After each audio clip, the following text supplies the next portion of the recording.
आपको लगता है कि आपका भाग्य साथ नहीं दे रहा है, आपके दिन खराब चल रहे हैं, आप दुखी हैं, परेशान हैं, तो ये प्रसंग जरूर सुनिए और वो लोग भी सुने जो सुखी हैं, खुश हैं, स्वस्थ हैं। हरे कृष्ण दोस्तों।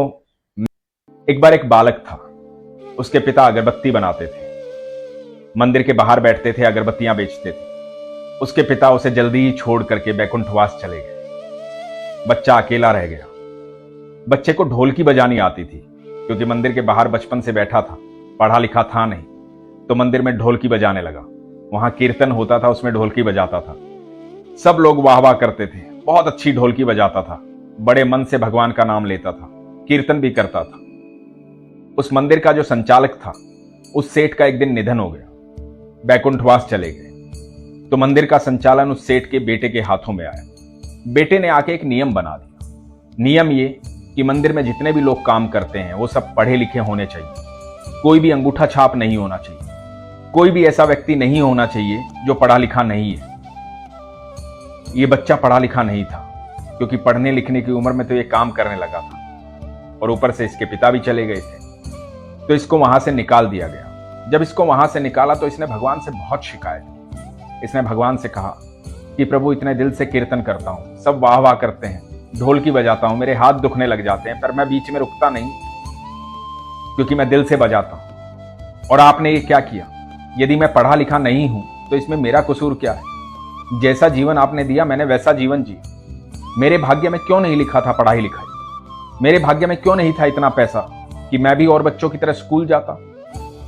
उसके पिता भी चले गए थे, दुखी था, परेशान था, भगवान से बहुत सारी शिकायत, रो रहा था। तो कुछ लोगों ने आके समझाया कि तू चिंता मत कर, कुछ ना कुछ काम हो जाएगा। तो लोगों ने मिल करके उसकी छोटी सी अगरबत्ती की वहां ठेली लगवा दी। उसे अगरबत्ती बनानी आती थी, उसने पिता से सीखा था। अपनी अगरबत्ती भी बनाने लगा और अगरबत्तियां बेचने लगा। धीरे धीरे उसकी बनाई हुई अगरबत्तियां बहुत मशहूर हो गई, उसका व्यापार बढ़ने लगा। छोटे ठेले से बड़ी दुकान हो गई, दुकान से और बड़ी दुकान हो गई, उस दुकान से बड़ी फैक्ट्री हो गई।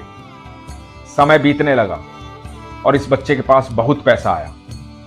ये बच्चा बड़ा व्यापारी बन गया, इसकी अगरबत्ती मशहूर हो गई, इसकी शादी हो गई। इधर मंदिर में संचालन किसी और के हाथों में आया। जिसके हाथों में संचालन आया उसने कहा कि मंदिर को और बड़ा बनाएंगे और बड़ी जगह लेंगे, सुंदर बनाएंगे, उसके लिए चंदा इकट्ठा करते हैं। और चंदा लेने के लिए पहुंचे इस अगरबत्ती विक्रेता के पास, इस व्यापारी के पास, जिसका नाम बहुत बड़ा हो चुका था। जब इसके पास पहुंचे तो इसने 5 लाख का चेक बनाया और उस चेक पर अपने अंगूठे की छाप दी। तो मंदिर के संचालक ने पूछा कि आप इतने बड़े व्यक्ति हो, आपने खुद चेक भरा, तो आपने अंगूठा क्यों लगाया?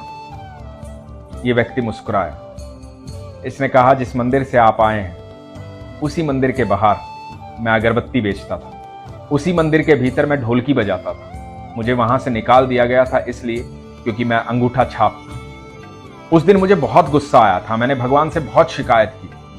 मैंने भगवान से कहा था, मेरी क्या गलती है कि मैं अनपढ़ हूं, मैं पढ़ा लिखा नहीं हूं, मैं अंगूठा छाप हूं। मैंने भगवान से बात करनी बंद कर दी थी। लोगों ने मेरी मदद की, मेरी अगरबत्ती की दुकान खुलवाई, मैं अगरबत्ती बनाने लगा। उसके बाद धीरे धीरे मेरा व्यापार बढ़ने लगा, मेरी शादी हुई।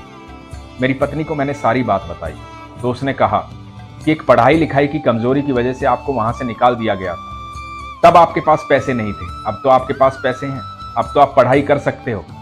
तो मैंने पढ़ाई शुरू की और अपनी पढ़ाई पूरी की। मैं आज भी पढ़ाई कर रहा हूं। आज मुझे हस्ताक्षर करने आते हैं, लेकिन ये अंगूठा मेरे भगवान की ताकत है। इस अंगूठा छाप को उसने इतना बड़ा व्यापारी बनाया है। जिसके वजह से मैंने भगवान से शिकायत की थी, उसी वजह से भगवान ने मुझे बड़ा बनाया। यदि मैं अंगूठा छाप नहीं होता तो आज किसी मंदिर में ढोलकी बजा रहा होता, कहीं कीर्तन कर रहा होता, मैं आज यहां नहीं पहुंचता। आज ईश्वर की देन है कि मैं आज यहां पहुंचा हूं, कि आप लोग यहां आए और आज मैं सक्षम हूं। कई अनाथालय चलाता हूं, कई संस्थाएं ऐसी चलाता हूं जहां लोगों की मदद करता हूं। ये सब मेरे ईश्वर की देन है, सब उसकी कृपा है। तो मेरा अंगूठा छाप होना जरूरी था, यही मेरे हस्ताक्षर है। बात बहुत गहरी थी।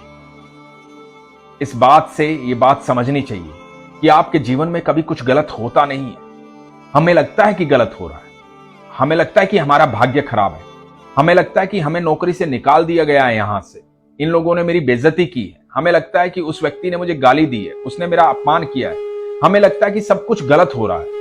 लेकिन यकीन मानना, जीवन में जो कुछ भी हो रहा है वो आपके अच्छे के लिए हो रहा है, आपकी बेहतरी के लिए हो रहा है। कभी भी ईश्वर पर शंका मत करना, ईश्वर आपके जीवन को बेहतर बनाना चाहते हैं। यदि आप हर दुख को सहर्ष स्वीकार करोगे, हर दुख में ये मानोगे कि ये मेरे ईश्वर की देन है, ये दुख भी उसने भेजा है, मैं इसका भी स्वागत करता हूं, तो यकीन मानना आपके जीवन में दुख आना बंद हो जाएगा। आप ईश्वर पर विश्वास रखिए, ईश्वर आपके जीवन में कभी गलत होने ही नहीं देंगे। हम में से बहुत लोग ऐसे हैं जो कभी बहुत पूजा पाठ करते थे, लेकिन कई सालों से पूजा पाठ छोड़ दिया, भगवान से विश्वास हट गया। क्यों विश्वास हट गया? क्योंकि लगा कि भाग्य खराब चल रहा है, क्योंकि समय खराब चल रहा है, क्योंकि काम कुछ अच्छे हो नहीं रहे हैं। मैं उन लोगों से एक बात कहूंगा, इस प्रसंग को दोबारा सुन लीजिएगा और यकीन मानना, जो आपके जीवन में हो रहा है वो आपकी बेहतरी के लिए हो रहा है। आपके जीवन में बहुत कुछ अच्छा होने वाला है, बहुत बड़ा होने वाला है। जब भी किसी चीज को तोड़ा जाता है तो उसका नवनिर्माण किया जाता है, तो आपके नवनिर्माण का समय आने वाला है। इसलिए हमेशा अपने विश्वास को मजबूत रखिए, अपना ख्याल रखिए। हरे कृष्ण।